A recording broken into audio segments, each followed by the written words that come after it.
Hello guys, welcome back to GQ Talks Football. We can see it for ourselves.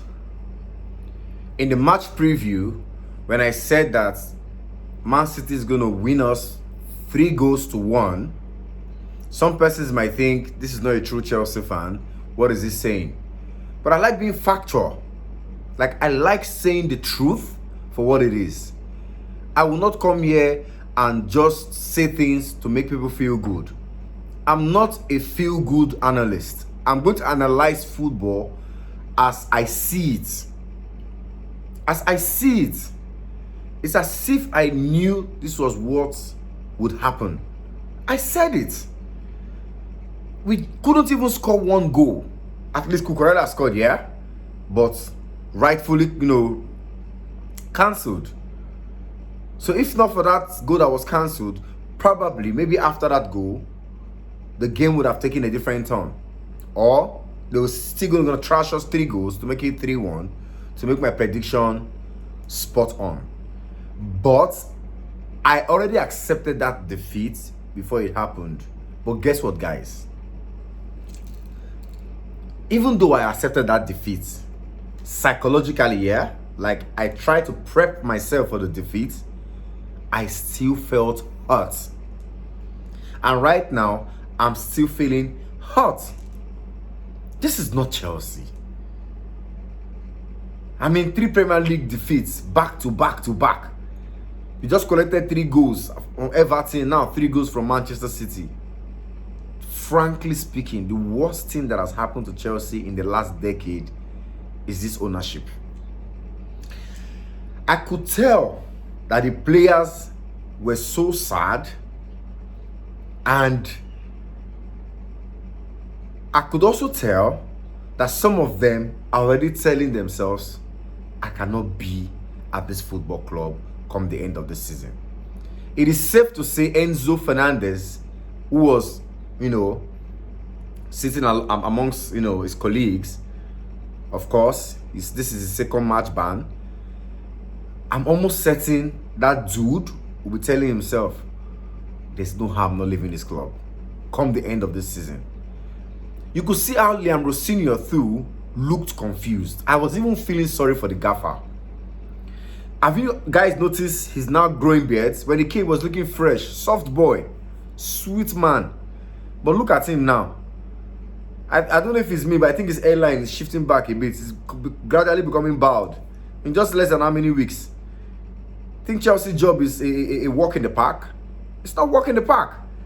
And the thing is this, I know after 2 billion spent, after 2 billion pounds spent, this is the best we could come up with. It's disheartening, it's disgusting, it's embarrassing, and it's shameful.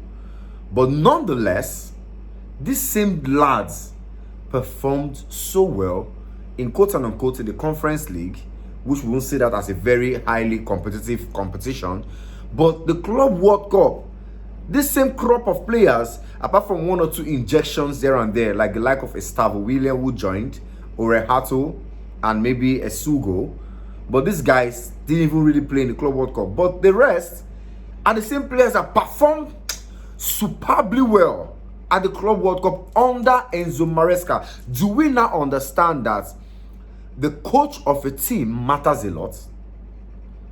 That is why I want to tell Chelsea fans, please, like I've been saying in my previous videos, kiss Champions League for next season goodbye. Do you think even if by some chance we win Leeds in the semi-finals of the FA Cup, this team, you think we're going to beat Manchester City in the FA Cup final? Because if we win the FA Cup, that's we having an automatic qualification to the Champions League. So do you think this team, these lads, are going to win this Manchester City team? The same Semenyo we ought to have bought, that were, misbehaving. Gay. Look at the injections they put into their team and see how complete Manchester City is. Right now, I think Arsenal might just win the league with just goal difference. Because, believe me, call me to play the devil's advocate, but I call football as it is. This City team will beat Arsenal come next weekend at the Etihad. They will. And that's them closing the gap now to 3 points, because after messing us up today, schooling us, they've closed the deficit by 3 goals with still 1 match game at hand. And they are playing Arsenal next. They're going to win Arsenal. And then their next game, the game at hand, they will win that. They are already on the same point with Arsenal. Just now on a goal difference. But the pressure is completely on Arsenal. Don't be surprised one of this relegation team is going to trash Arsenal. They might still lose 1 game. Who knows? Unless they win the rest of their games. And if Manchester win all their games too, then Arsenal are going to win the Premier League with goal difference. I don't want to go into the lineup. My lineup was spot on. The only difference, which I also said that might be what's going to happen. The only difference was just on the 2 positions. I said Andre Santos or Lavia. But I personally would love to go with Lavia.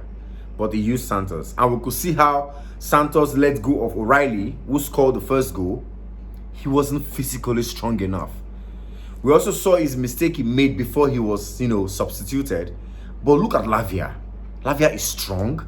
He's forward thinking. That's why I said I would have preferred him. So I don't want to go into the lineup that the lineup was wrong and all of that. Irrespective of the lineup, I think this City team were going to school us. I think they were going to do that. But I think Lavia would have done more work at the midfield as compared to Andre Santos. And he was fully fit, so he ought to have been used, if you ask me. But I don't want to go into all of that. And then Orehato, who I'm going to talk about briefly in my 4 things learned in the Chelsea-Manchester City game. That guy is looking bright. He's the only one that, deputized with Fofana. I thought that maybe I didn't even want Benoit. I thought Tosin would do that with Fofana. But then Cucurella played the left back, Gusto at the right back, and then the rest of my prediction about Gustavo William, Pedro Neto at the left-hand side, João Pedro up front, and just behind him, Cole Palmer. This is painful. The worst thing that has happened to Chelsea in the last decade. I know they've been here for just 4 calendar years, but I'm putting it like in the last decade. We've had our squabbles here and there, but this is the worst thing by a mile. A million miles. So that's why in one voice, I know next week, there's going to be a protest. The Strasbourg fans are flying into London and are going to join forces with the Chelsea fans. And we're all screaming, Bluco, get out! Just get out of our club. What are you doing? You're making a mess of our team. And it's nothing short of highly disheartening. And it's painful. I thought I wasn't going to be pained because I knew ManCity would win. But still, I was pained. Just like when you feel like, oh, if your partner breaks your heart, you're prepping your mind for a heartbreak and I won't feel bad. Unless you don't love your partner, you will definitely feel bad. When he or she leaves, you would feel bad. No matter how you promenade, envision, or envisage it, unless the love is long dead. And we all know we love our club, Chelsea. So right now, we are mourning.